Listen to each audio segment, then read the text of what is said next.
Well, I guess Kent Hughes I don't know, he probably lost his phone over the summer, I guess, and then on July 30th, 2024, he found it. That's when he started making calls. That's when he started signing deals, because the Montreal Canadiens have signed another player today. Earlier on at, 6 a.m. in the morning here, my time, they signed Arber Xhekaj, and now, 4 hours later in real time, and even more hours later for me because I slept through the entire thing, the Montreal Canadiens have agreed to terms on a 2-year contract with defenseman Justin Barron. Take a look at the news release here, posted onto the Canadiens website. 2-year contract for Barron. The 22-year-old scored 7 goals with the Canadiens last season. Montreal Canadiens GM Kent Hughes announced on Tuesday that the team has agreed to terms on a 2-year, $2.3 million contract with defenseman Justin Barron. The deal will pay him an AAV of $1.15 million a year. Barron skated in 48 games with the Canadiens in 2023-2024, tallying 7 goals and 6 assists. The right-handed defenseman also recorded 11 points in 32 games with the Laval Rocket in the AHL.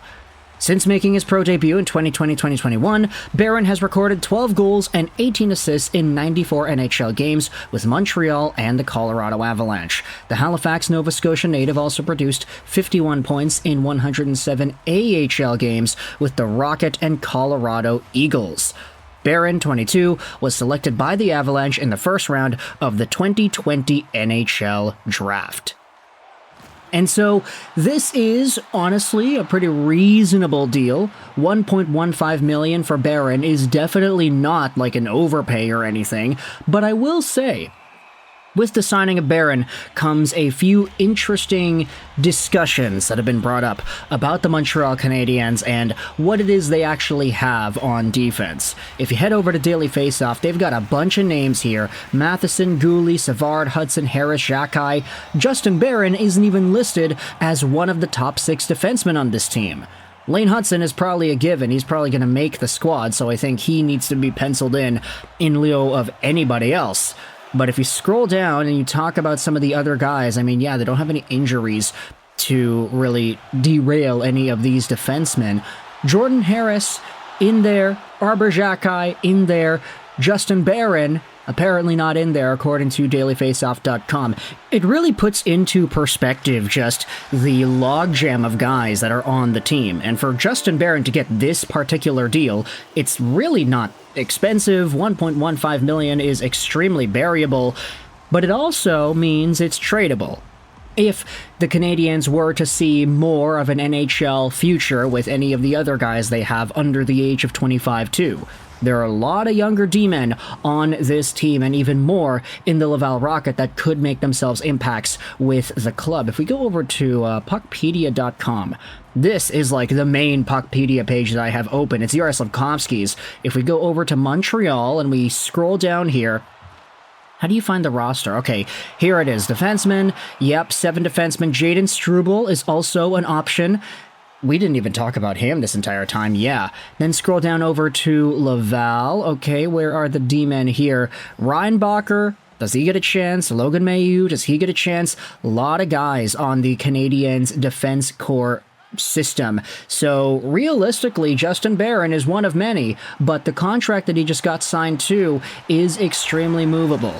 Honestly, when I think about Justin Barron, I think about the really good Halifax Moosehead days that he had as a draft-eligible player. That is where he really showed off his offensive potential and eventually took that over into the AHL in varying capacities.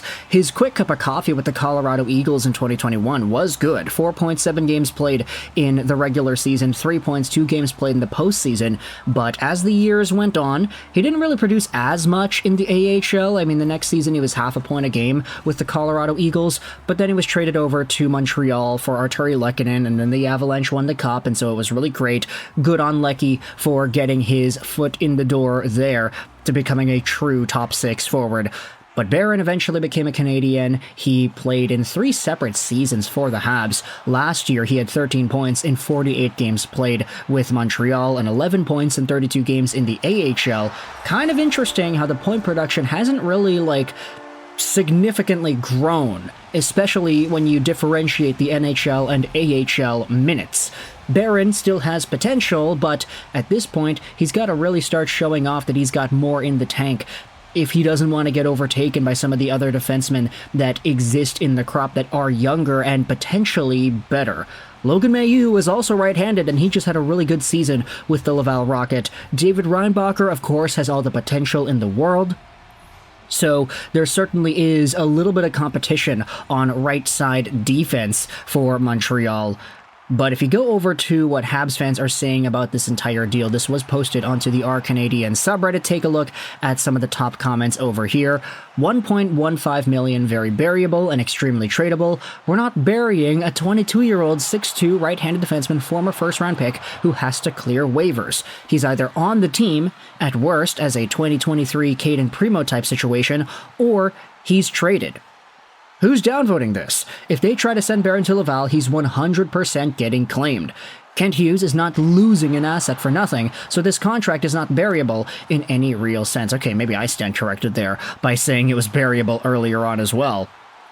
If I had to guess, this is why we moved on from Jonathan Kovacevic. We probably continue with the Gooley right-handed defenseman experiment, or not right-handed defenseman, right-side defenseman, big difference, and carry on with Barron as a 7D. Matheson, Gooley, Jacques Savard, Harris, Mailloux, Barron, and then maybe one of Hudson or Struble if we carry 8 defensemen, and demote Harris to the press box as well. All of Hudson, Struble, Reinbacher, and Mailloux are waiver exempt, so I expect 2, if not 3, to start the season with the Laval Rocket. If I were to be the guy to choose, you know, David Reinbacher probably could use a season in Laval. I don't know if he's fully ready for Montreal hockey just yet. Logan Mailloux was really good in Laval last season, so you could debate whether or not there is some more growth to be had for him. Lane Hudson, I think he has a pretty good chance at being up and down as well, but if he's good enough to start out the team and actually contribute significantly right away, then I think he might be one of the guys who has the easiest chances of forcing himself to be on the team. Jayden Struble is there. He is capable. Man, there are just too many guys, right? Kent Hughes, he picks up the phone finally for the first time all summer, signs 2 contracts for Jacques and Harris, or not Jacques and Harris, Jacques and Barron, and now he's got to trade one of them. At least, if he wants to make everything seamless. Either way, though, this seems to be the deal. Not my preference, but this is what seems likely, judging by the moves and lack thereof Kent has made thus far. I will say, though, Kent Hughes has made some pretty good signings. The Jacques contract, as we had talked about, it's good for Jacques, it's good for the Canadiens. The Barron contract, as we're talking about here, pretty similar situation, honestly. Like, if Justin Barron does find himself onto Montreal next season, if he plays 82 games, which I think is really unrealistic, but if he does do that, and he looks good in those games, let's say he puts up 20 points, 25 points, he actually has some good offensive potential on the power play, then all of a sudden, once 2026 rolls around, it's a lot easier for Barron to re-sign at a higher dollar amount and to actually earn his payday. So for Montreal, I think this is a pretty good move. It helps them out. It gives them flexibility. It's not too expensive, and that's really what you want at the end of the day. And for Barron, it's a prove-it deal because there are a lot of other guys that do exist on this blue line that he's going to have to beat. And if he wants to get a higher dollar amount in the future, he's going to have to make sure that happens. So let me know your thoughts in the comment section below about Justin Barron re-signing with the Montreal Canadiens. What are your thoughts on the contract, the situation, the numbers, etc.? I hope you enjoyed this video. And bye.